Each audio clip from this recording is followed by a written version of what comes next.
Hello students, welcome to Mizo study, welcome to my class. आप सभी का स्वागत है बच्चों मेरे इस सेशन में। प्रीवियस क्लास में मैंने आपको सारी थ्योरीज जो इस चैप्टर के रिगार्डिंग है मैंने आपको बता दी थी। आज फर्स्ट हम जेई मेन पैटर्न का कुछ क्वेश्चंस करेंगे, कैसे क्वेश्चंस आ सकते हैं, किस तरीके से हम क्वेश्चनों पे अप्रोच कर सकते हैं। और जैसे मैं आपको हमेशा ये बताता हूँ, if you have 10 question then solve this question within 7 to 8 minutes, hardly, इससे ज़्यादा नहीं होना चाहिए। ये स्किल्स डेवलप करो। अभी मैं आपको धीरे धीरे, लेकिन अभी आप बोलोगे sir is it possible to complete, yes I can solve, but अभी मुझे डिस्क्रिप्शन में जाना है, आपको चीज़ें थोड़ी समझाते हुए जानी है, so it will take time. Otherwise generally what you are doing, आप क्या करोगे एग्जामिनेशन में जितना कम समय में सॉल्व हो सके। और केमिस्ट्री हमेशा याद रखना टाइम सेविंग होता है। अगर 30 क्वेश्चंस आपके पास हैं केमिस्ट्री के, और if you have a technique और ट्रिक, तो 15 मिनट्स में आपके बन सकते हैं 30 question.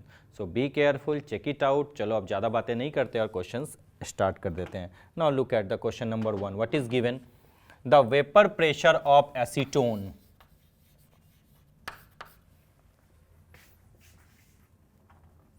The vapor pressure of acetone at 20 degree Celsius is 185 torr। क्या दिया हुआ है वेपर प्रेशर एसीटोन का, यानी पी नॉट जो है सॉल्वेंट है वो दिया हुआ है 185 torr. Okay, when 1.2 gram of a non volatile substance was dissolve in 100 gram of acetone. जब 1.2 gram of non volatile substance को हम 100 ग्राम एसीटोन में डिसॉल्व करें एट 20 डिग्री में, इट वेपर प्रेशर वाज 183। यानी सिंपल सी बात है, PS कितना गिवन है? 183। क्या कोई प्रॉब्लम है? आपको पता है वेपर प्रेशर कम हो गया है, यानी क्या दिख रहा है? PS is less than P not.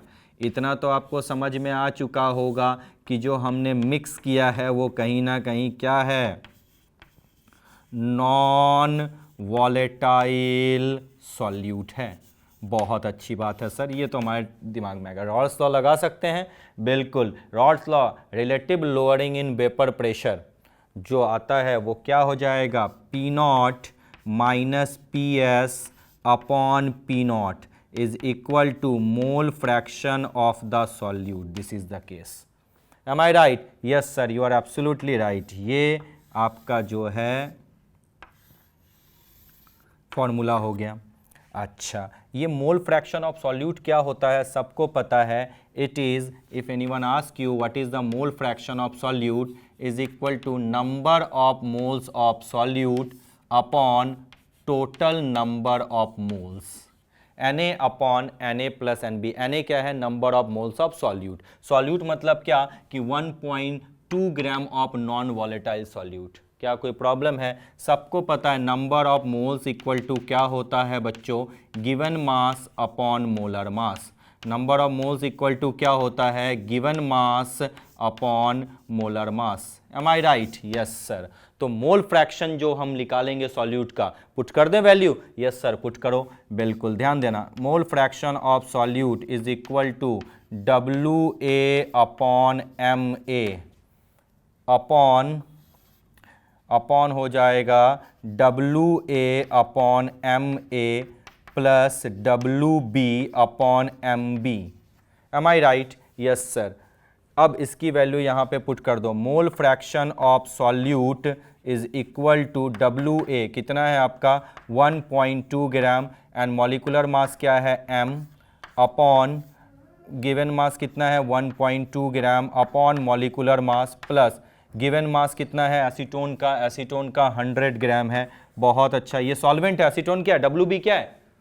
Mass of the solvent, और MA क्या है? Molecular mass of the solvent. तो बताओ एसीटोन का मॉलिकुलर मास क्या होता है? एसीटोन का फॉर्मूला क्या है? CH3COCH3।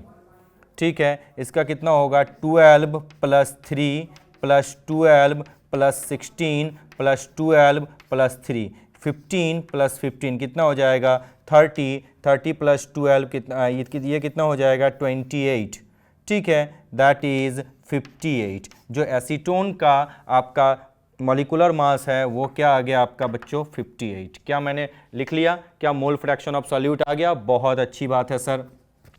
अब इसकी वैल्यू को इस जगह पुट कर दो। What we are getting P naught कितना है जल्दी बता दो बच्चों, 185। बहुत अच्छा। पी एस कितना है 183 divided by 185 upon 1.2 upon M. M मतलब molecular mass of non volatile solute, जो ये दिया हुआ है ना, बहुत अच्छी बात है। Upon 1.2 by M plus 100 upon 58।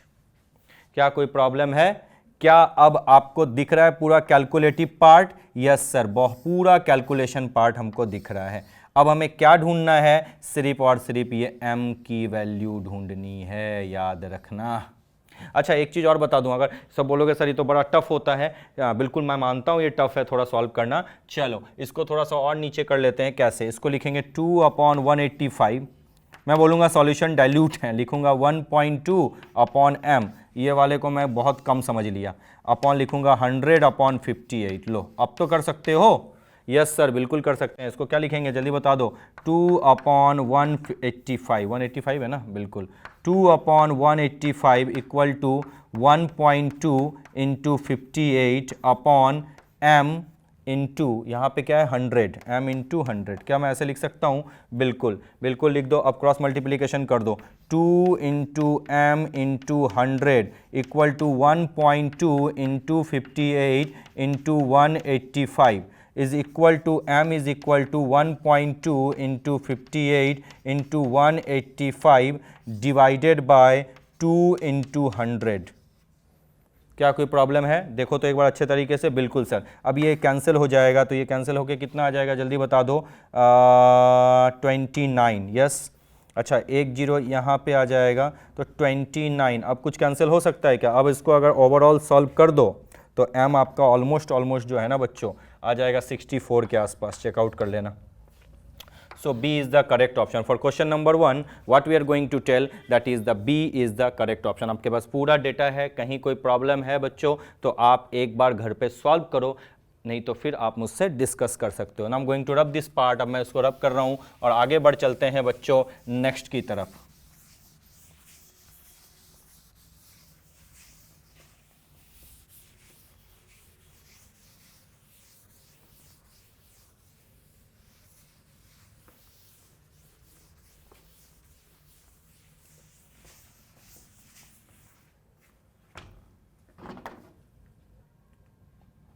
ये बहुत अच्छा क्वेश्चन है, इजी क्वेश्चन, आईआईटी में आया था। अ मोलर नहीं है, a molal solution.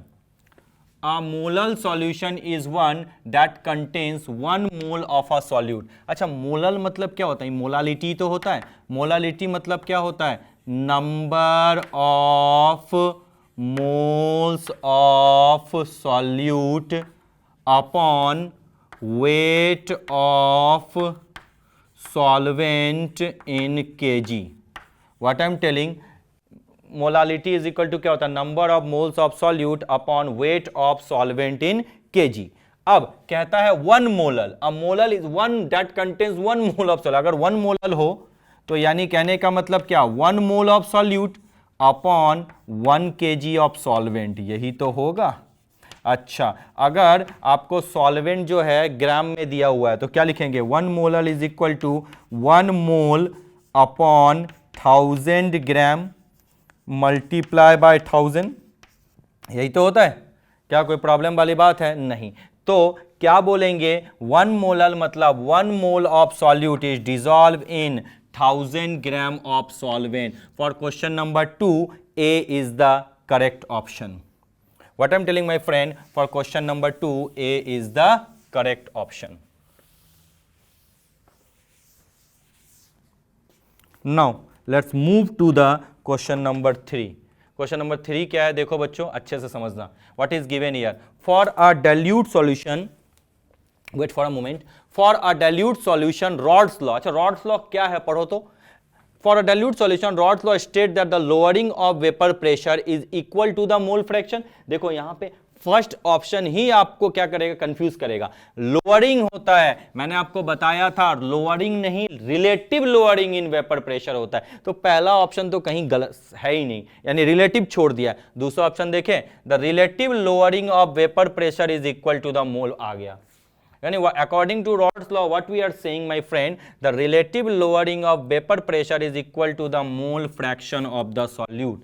So B is the correct option. C में आ जाओ, the relative lowering in of vapour pressure is proportional, नहीं, अमाउंट ऑफ सॉल्यूट के साथ नहीं, ये होता है मोल फ्रैक्शन के साथ, अमाउंट ऑफ सॉल्यूट स्टेटमेंट सही नहीं है। The vapour pressure of the solution is equal to the mole fraction of the solvent, नहीं, अगर vapour pressure of the solution आ जाएगा तो पीए प्लस पीबी का फॉर्मूला आता है ना, P naught A into X A plus P naught B into X B. तो कौन से ऑप्शन आपको सही दिखे थर्ड के? बी स्टेटमेंट बिल्कुल आपका सही है। मैंने बिल्कुल थ्योरी उठा के इसमें डाली है, जो 10-10 क्वेश्चनों की मैंने पीपीटी बनाई है, ताकि आप बच्चे क्या करते हैं, हमेशा न्यूमेरिकल की तरफ भागते हैं, वो भूल जाते हैं कि कहीं ना कहीं थ्योरी पेपर भी बहुत ज़्यादा इंपॉर्टेंट होता है। तो ये आपकी थ्योरी है जो आपके बहुत काम आएगी। तो for question number 3 B is the correct option.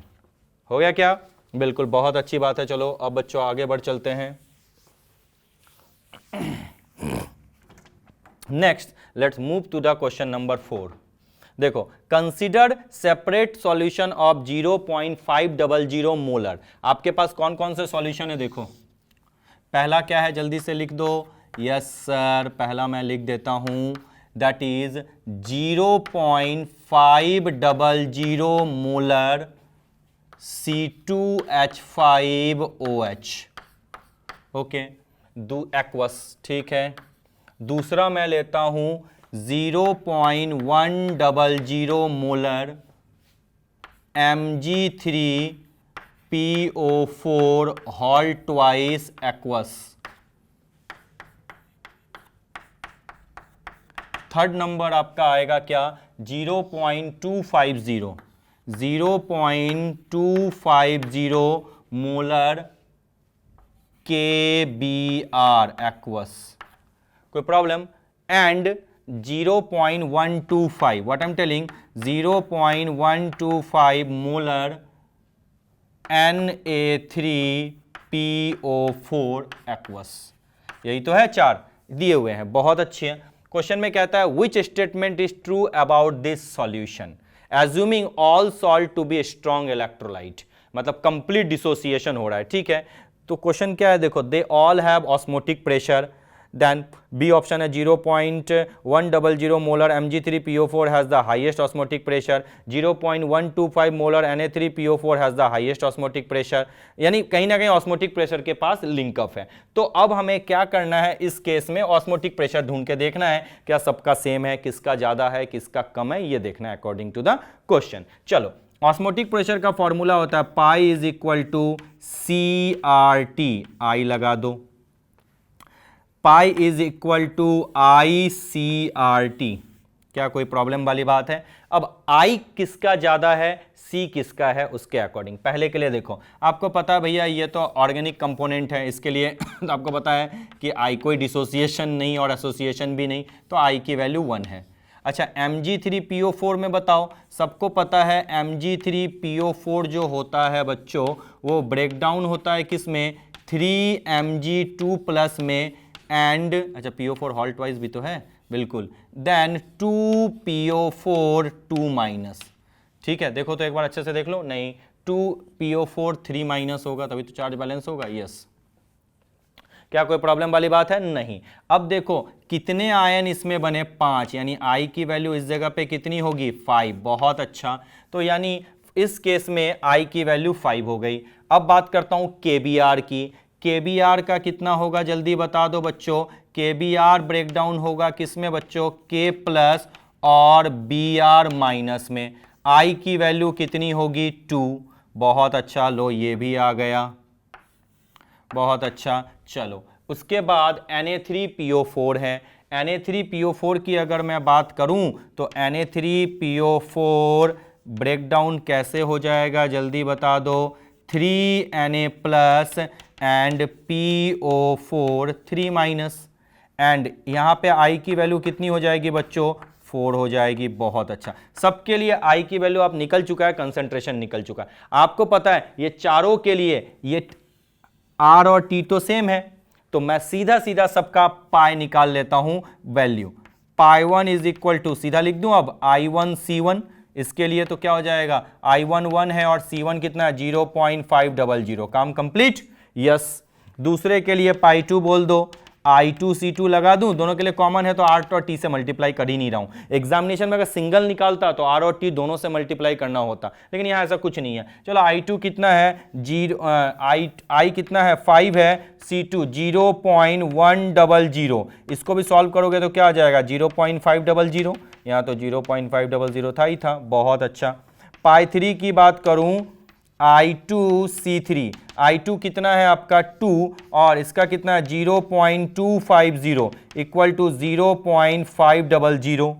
Pi 4 is equal to, यहाँ I3 sorry, pi 4 is equal to I4C4, I कितना है जल्दी बता दो, Na3PO4 के लिए 4 और C4 कितना है 0.125 इज इक्वल टू 0.500। देखो सबका ऑस्मोटिक प्रेशर सेम है, एकदम आराम से आपको सॉल्यूशन मैंने दे, इतना टाइम मत लगाना एग्जामिनेशन में, जल्दी जल्दी सॉल्व करना है। मुझे तो आपको कंप्लीट एक्सप्लेनेशन करना था, दैट्स व्हाई मैंने ये सारी चीजें आपको बता दी। ठीक है, the answer will be they all have same osmotic pressure.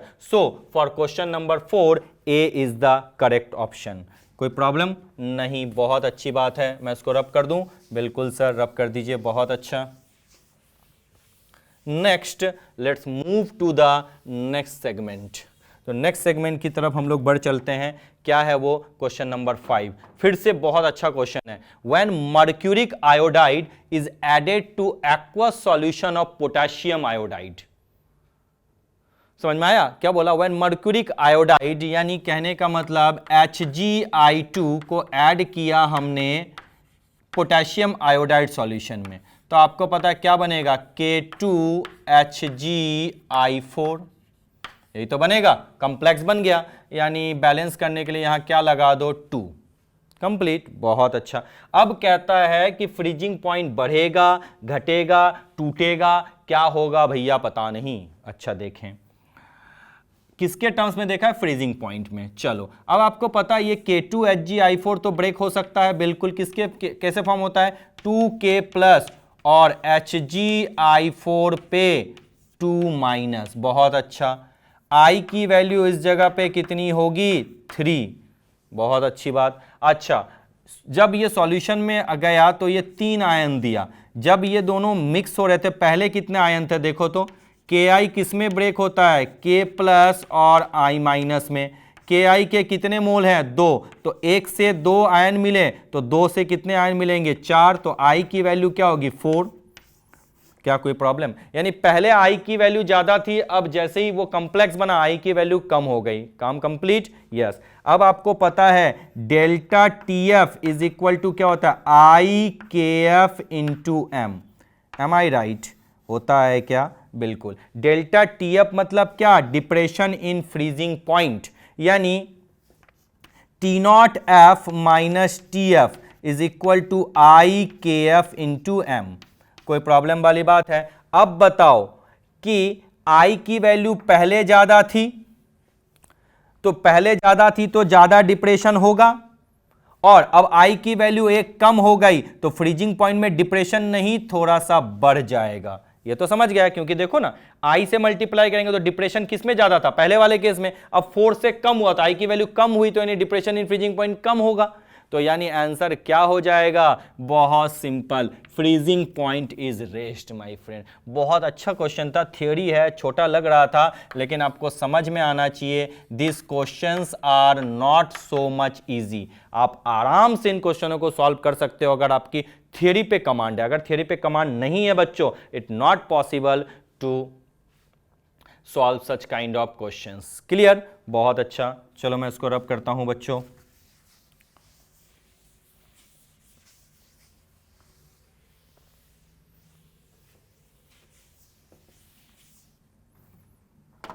Question number 6, during depression of freezing point in a solution. ये ग्राफ बताया था क्रिस्टलोग्राफी का, एकदम थ्योरी फिर से डाली है। बताओ तो कैसा ग्राफ था, याद है, इस जगह पे जाके ऐसे करके, याद आया, depression in freezing point. Yes sir, तो मैंने क्या बोला था, जब ये स्टेट आएगा तो जो लिक्विड सॉल्वेंट है और सॉलिड सॉल्वेंट है दोनों क्या होंगे, इक्विलिब्रियम में होंगे। है दिमाग में आया? Yes sir. तो आंसर इसका तो बिल्कुल थ्योरी है। 6 का क्या बोलोगे सर? ए, लिक्विड सॉलिड। जो ग्राफ है थ्योरी में जाके देखो, मैंने ग्राफ बताया था, वो ग्राफ बिल्कुल इजी है। उस ग्राफ से हम तुरंत बता सकते हैं कि sir liquid solvent and solid solvent, that is this one is in equilibrium. So for question number 6, A is the correct option. Am I right? Yes sir, you are absolutely right. बहुत अच्छी बात है. Question number 7 की तरफ बढ़ जाऊं. Yes, the molecular weight of benzoic acid in benzene as determined by depression in freezing point method correspond to. अच्छा एक बार बताओ, ये छोटी सी चीज आपको समझ में आनी चाहिए. क्या बताओ तो थोड़ा सा मुझे. आपने जानते हो एसिटिक एसिड, एसिटिक एसिड जब सॉल्यूशन में जाता है तो आपको पता है ये क्या हो जाता है? एसोसिएशन होता है, डिसोसिएशन नहीं. इसका क्या हो जाता है बच्चों? डाइमराइजेशन होता है, डाइमर फॉर्म में आ जाता है, यानी आई की वैल्यू क्या होती है? लेस देन 1 हो जाती है एसोसिएशन के केस में. सिमिलरली ऑर्गेनिक एसिड की बात करूँ, बेंजोइक एसिड C6H5COOH 2 मोल्स, इसका भी आपका क्या हो जाता है बच्चों? एसोसिएशन हो जाता है, यानी फिर से इसकी आई की वैल्यू क्या हो जाती है बच्चों? लेस देन 1 हो जाती है. वाह जी वाह सर, होती है क्या? क्वेश्चन में क्या पूछा है? The molecular weight of benzoic acid in benzene as determined by depression in freezing point method correspond to. क्या बताता है? डाइमराइजेशन ऑफ बेंजोइक एसिड बताता है, डाइमर बनाता है. और आप मॉलिकुलर वेट निकालना जानते हो ना, कैसे निकालेंगे? Delta TF is equal to IKF into M. ठीक है, आई की वैल्यू समझ गया, लेस देन 1 होगी. डाइमराइजेशन हुआ है, डाइमराइजेशन के केस में आई की वैल्यू 2 बन गया, यानी 1/2, हाफ हो गई ना, कम हो गया. बिल्कुल सिखाया था निकालना, बिल्कुल. IKF, KF के जगह जो होगी वैल्यू वो M के जगह क्या होता है? मोलालिटी. मोलालिटी मतलब number of moles of solute upon weight of solvent in kg. Number of moles of solute given mass of the solute upon molecular mass of the solute, WA upon MA. होता है क्या? क्या बोला है? Molecular mass, यही MA तो ढूंढने बोला है. तो क्या बोलेंगे कि आई की वैल्यू लेस देन 1 कैसे आया? Dimerization of the benzoic acid. For question number 7 what we can say? B is the correct option my friend. Am I right? Yes sir, you are absolutely right. आप बिल्कुल सही हो.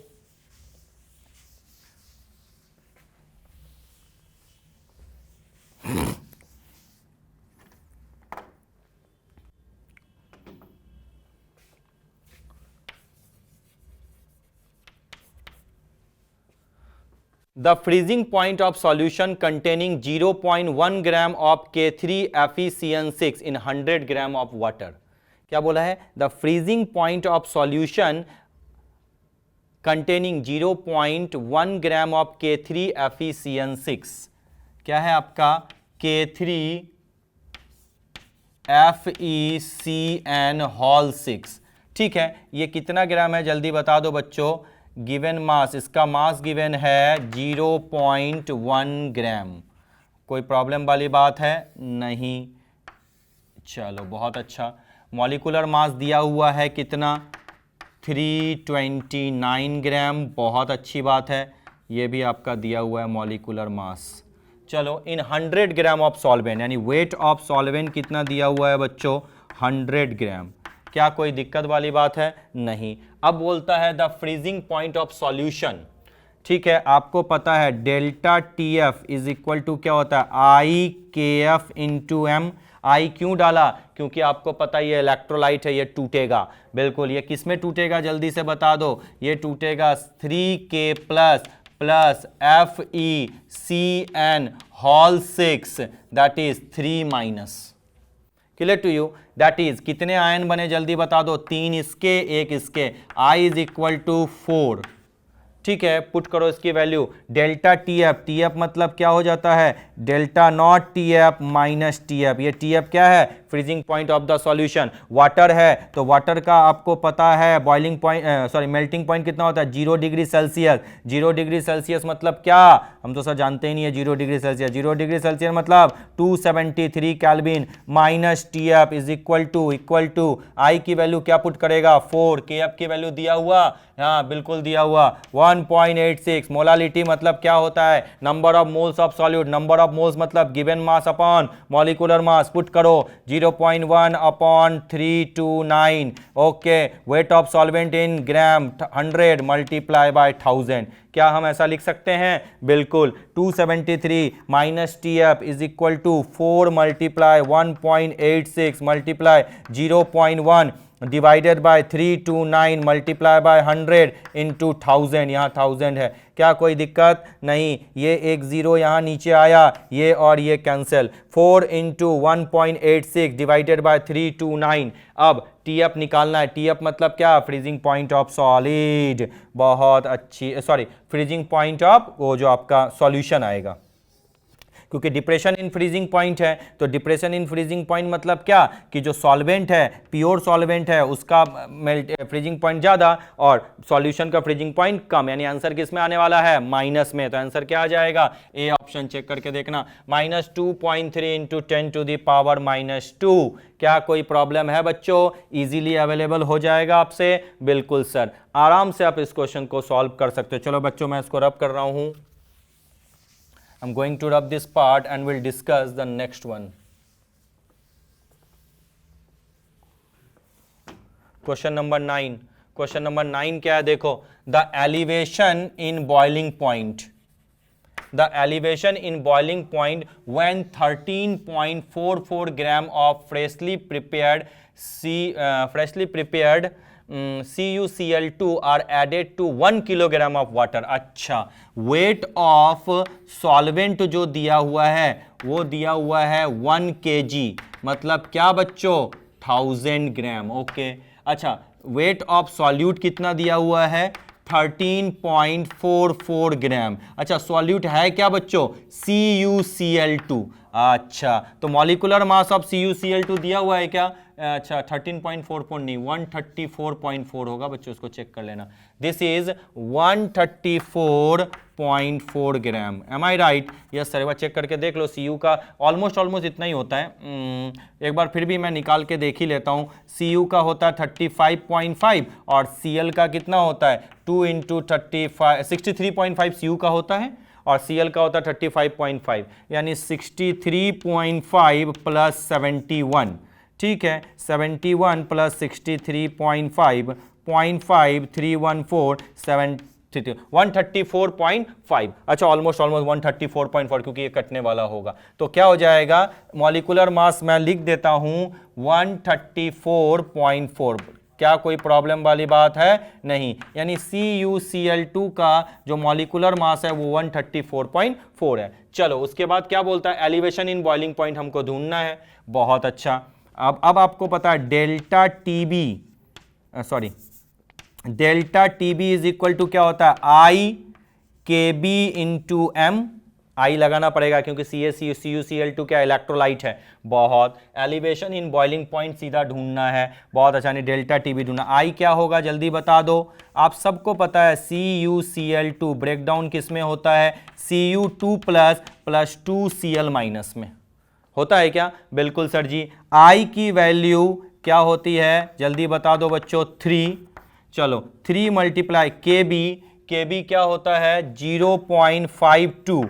अच्छा, और molality क्या होगा हमें तो पता ही नहीं है, लेकिन सर हम ढूंढ सकते हैं। Molality is equal to given mass of solute upon molecular mass of solute divide by weight of solvent in KG. KG तो दिया हुआ है 1 kg, तो फिर बदलने की जरूरत नहीं है। तो delta TB is equal to क्या लिखेंगे बच्चों? 3 इंटू 0.52 मल्टीप्लाई बाय WA क्या है? 13.44 अपॉन MA 134.4। क्या कोई प्रॉब्लम है? मल्टीप्लाई WB क्या है? 1 kg। क्या तुम इसको सॉल्व नहीं कर सकते क्या? बिल्कुल सर, हम इसको आसानी से सॉल्व कर सकते हैं। बोलो, हो जाएगा? बिल्कुल हो जाएगा। चलो कर दें।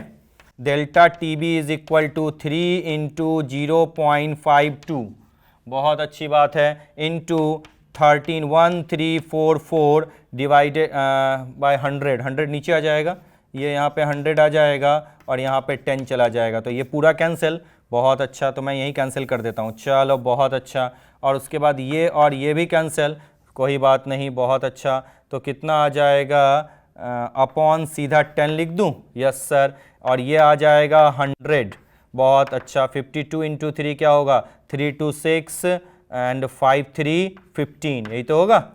156 अपॉन 1000 यानी 0.156 यानी 0.16। वाह जी वाह, डेल्टा टी भी 0.16, यानी क्वेश्चन नंबर 9 का क्या ऑप्शन है बच्चों, C is the correct option for question number 9। एक बार कैलकुलेशन आप अच्छे तरीके से देख लो, कहीं अगर कोई प्रॉब्लम हो बच्चों तो आप इजीली मुझसे पूछ सकते हो। बार बार मैं कह रहा हूं, मैंने वेंट ऑफ फैक्टर के बहुत अच्छे अच्छे क्वेश्चन लगाए हैं। क्यों? क्योंकि एक्चुअली जो क्वेश्चन होते हैं बच्चों वो वेंट ऑफ फैक्टर से ही आते हैं।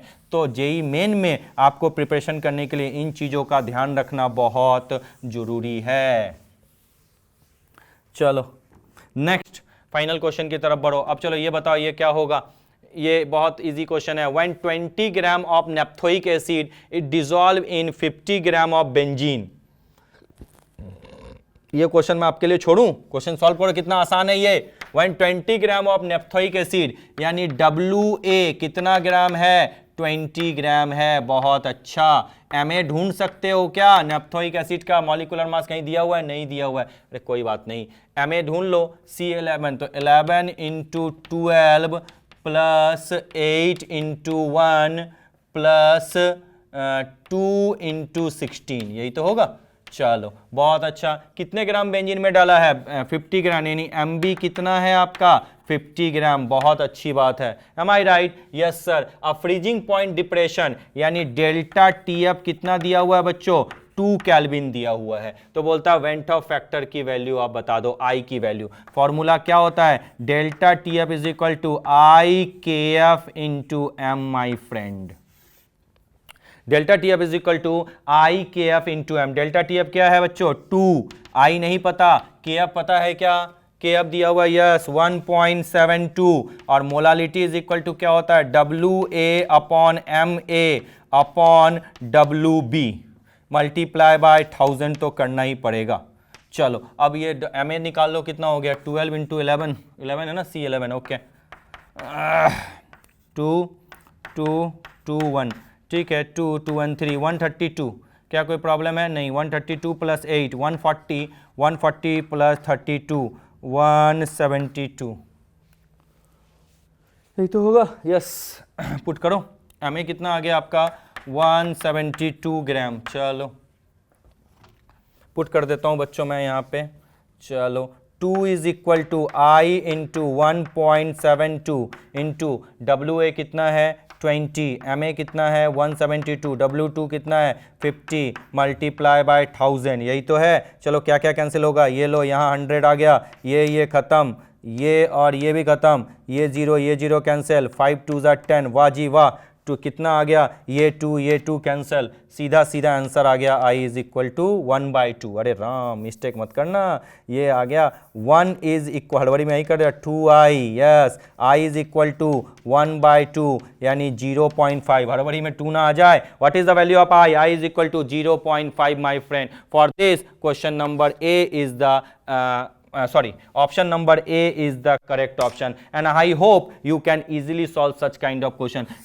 कैलकुलेशन बहुत फास्ट होना चाहिए, कैलकुलेशन में चेकआउट भी हमेशा होनी चाहिए कि कहीं कहीं कोई मिस्टेक तो नहीं। एक बार मैं और देख लूँ, 0 कैंसिल हो जाएगा, 5 2 10 यानी 4I इज इक्वल टू 2 यानी 2I is equal to 1, I is equal to 1/2। तो बच्चों मैंने 10 क्वेश्चंस लिए थे, ये क्वेश्चंस कैलकुलेटिव भी थे और थियोरेटिकल पार्ट भी थे। आई होप आपको कोई प्रॉब्लम नहीं होगी। तो आपसे विदा लेने का वक्त आ गया है, time has come to say bye bye, thank you so much.